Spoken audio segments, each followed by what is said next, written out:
Bonjour tout le monde, donc nous sommes dans le laboratoire 24 du chapitre 7. On va faire donc en démonstration qui est l'effet de la concentration sur l'état donc d'équilibre. Donc qu'est-ce que j'ai fait donc avant de commencer donc ma petite vidéo, c'est que j'ai mélangé du KSCN donc 0.002 molaire avec du FeNO2 3 fois 24 gouttes, donc 200 ml avec 24 gouttes donc de ça. Ça m'a donné donc une petite préparation que j'ai mélangée dans mon bécher puis que j'ai répartie dans 1, 2, 3, 4, 5 éprouvettes. La première éprouvette va me servir d'éprouvette témoin pour comparer donc la coloration.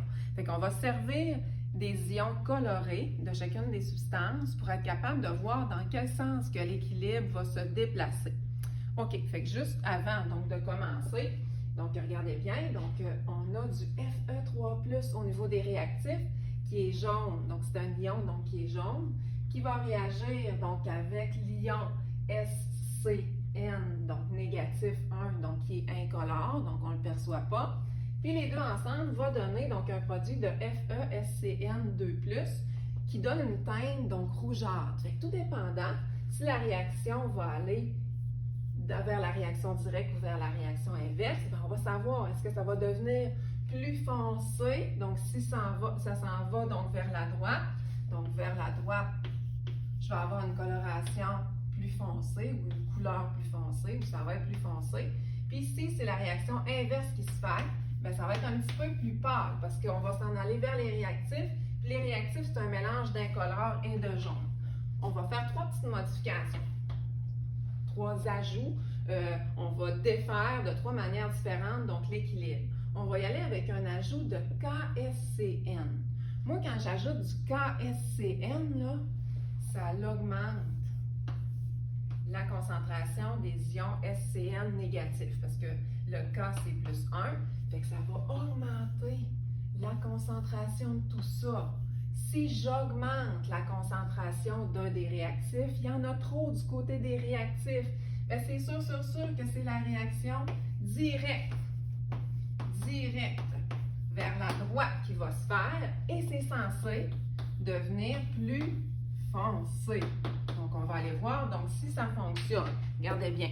Fait que KSCN, donc j'en mets dans cette éprouvette-là, vous pouvez comparer avec la coloration de l'autre. Tantôt, là, je vais vous montrer tout ça un petit peu plus proche.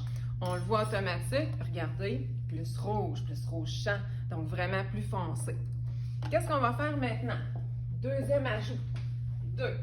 On va ajouter du FeNO3.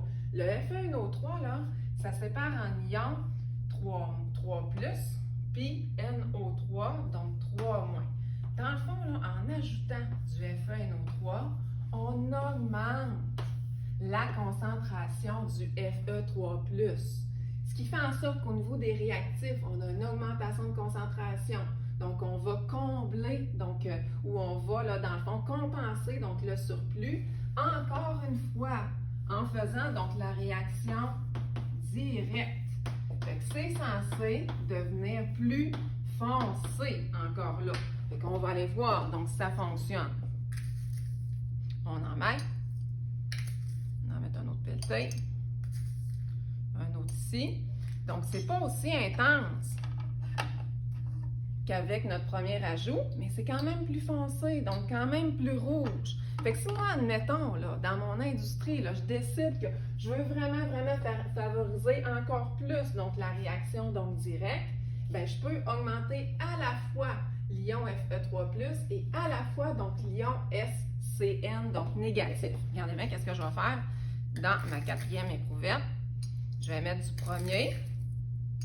mon premier ajout, du KSCN, puis je vais aller, tiens, ajouter le deuxième aussi. Fait qu'on s'entend là qu'on le voit vraiment tout de suite, la coloration est vraiment foncée, c'est pratiquement donc noir. Là, vous allez dire comment on va faire donc pour pâlir, pour favoriser donc la réaction inverse.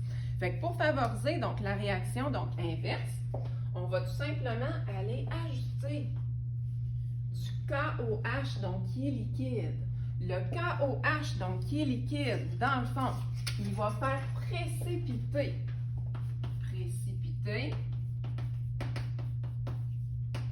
mes ions Fe 3+.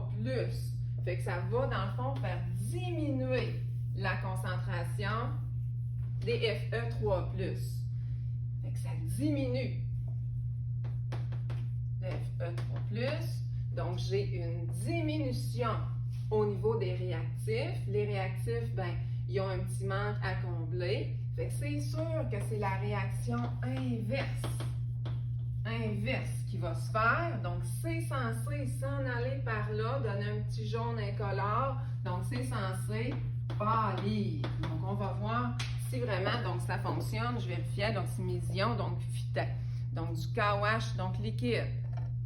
On en ajoute. Oh, donc là, mon petit compte-gouttes, il ne marche pas. On va y aller direct donc à la bouteille. Comme ça ici. Pas grave, là. Regardez bien. Oh, ça pâlit. Comparativement donc avec mon témoin. Là, je peux en ajouter un peu si on veut se gâter. Et voilà.